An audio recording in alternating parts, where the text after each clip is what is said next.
Hi, Matt.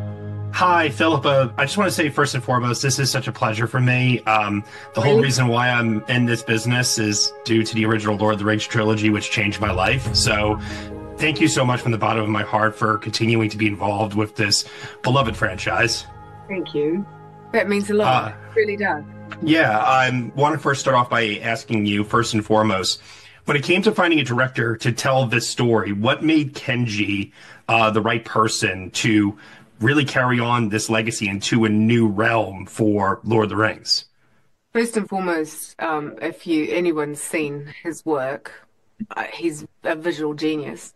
But he's got a really interesting camera.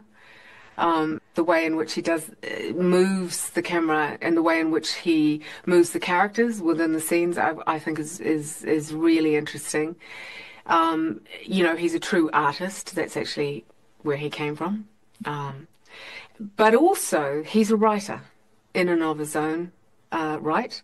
Uh, and what that gave us was someone who was incredibly collaborative in terms of the storytelling, was also incredibly respectful of that process, which was really gratifying. I mean, I've always worked with someone who's a director who's a writer. You know, Peter is a great writer in his own right. So that was really helpful. But also, I think he had a genuine love of Professor Tolkien's work, and then he fell in love with the characters in this particular film, which was really wonderful to see.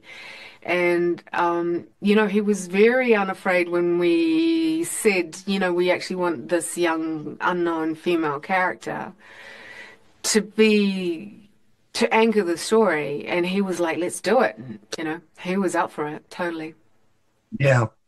When it comes to carrying over certain elements over from the original trilogy over into the War of the Rohirrim, whether it's Howard Shore's iconic music cues or Miranda Otto's voiceover, what was the one element that you guys were most pleased to bring over? Or I'd say all of them, of course. I mean, if we'll ever step away from Howard Shore, who's literally a genius. I think Miranda has my heart, as Eowyn will always have my heart. In fact, I inherited her sword of the live action movies. I have one of the hero swords from that. I have pretensions to being Eowyn. Um, but I also, seeing Chris Lee come back to life, so beautifully rendered, by the way, by Kenji Kamiyama, who was so respectful in the way that he did that. That was fantastic. I don't know. I think the fans earned all of the Easter eggs that we could put in there. Yeah. But obviously, of all of them, I think Eowyn's voiceover and narration, we were able to conjure, like when I was working with Miranda and talking to her about it, actually, she was one of the very first people we reached out to before we even, I think, had a word on the page, or we had a little bit of stuff on the page.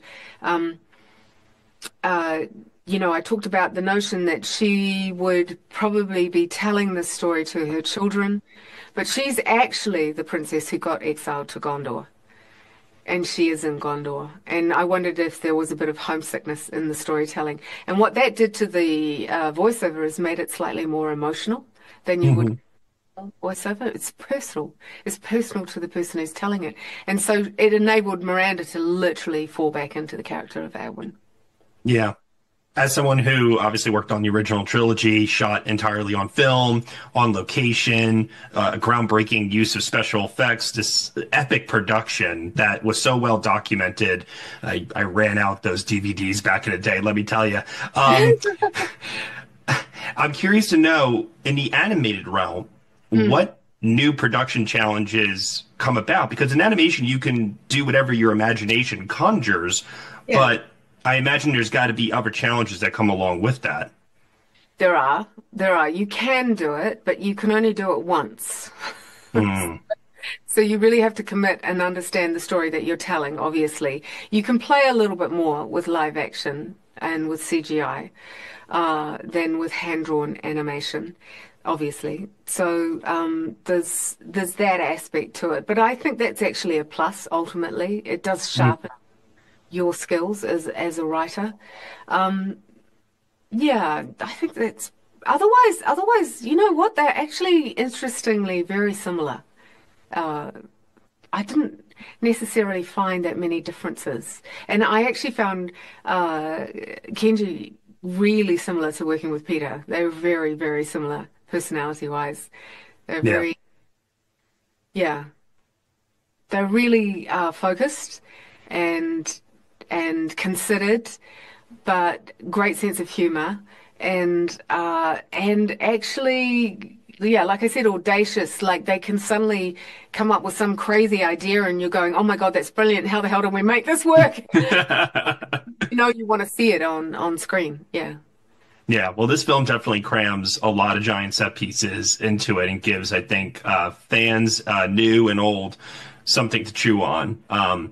Kind of going off of that, though, I understand Fran Walsh, Peter Jackson, while they have executive producer credit, they were very minimally involved. But I understand that also, too, maybe a suggestion or two might have been thrown out there. Oh, Are for you able? sure.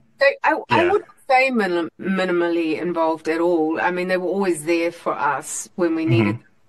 Hmm. Um, you know, like you know, we of course ran the story past them. You know, I was talking to Fran, especially all the time about some of the problems. Um, Peter did step back to the extent that he didn't want Kenji Kamiyama to feel like he was sitting on his shoulder. You know, Yeah. he be counterproductive. And but once we had a cut of the film, uh, you know, they had notes. They for sure had notes, and they were really Hmm. great notes actually. So, no, their DNA is definitely in here. They're like the god. Pete's the godfather of this. He was like, oh. I definitely think there is reverence for that original trilogy while also carving out another identity for itself Yeah. here through Kenji's work. So I definitely agree with you on that front.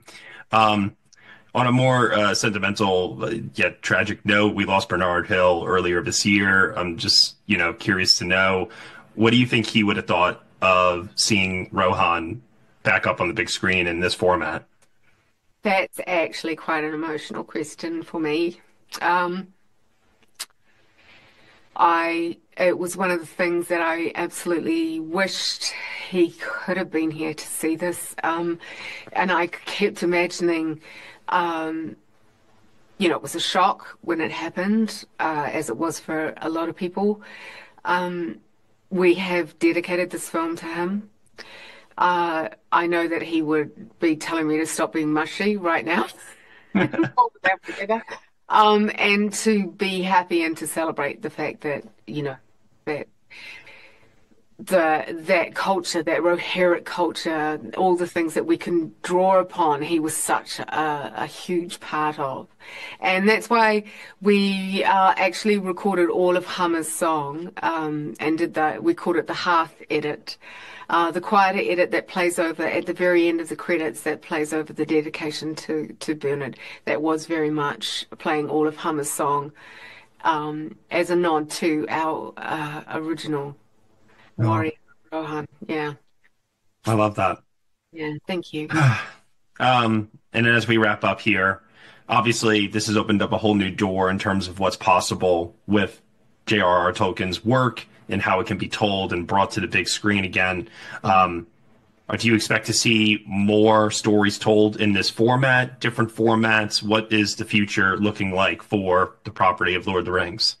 Well, hopefully, based on this, it's looking promising, you know, and as you say, there are other possibilities, other minds have come to it, which I think is only healthy, and I think Fran and Pete also agree with that, you know. I think they've enjoyed this experience of being able to hand it over to someone who's so brilliant, such as Kenji Kamiyama. So there's that, but you know, there were animated films that came before us, so this is part of a tradition of hopefully great animated Lord of the Rings films.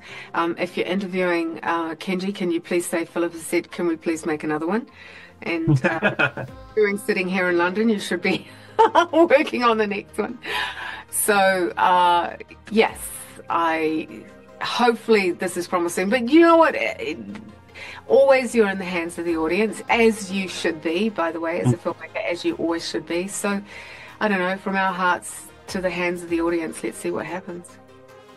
Let's see what happens indeed. Philippa, this is once again a delight and a pleasure from me. I feel like my inner childhood is coming full circle here, so thank you so much. Oh, no, that means a lot. Thank you. I'm glad. Thank you. Take care. Okay, you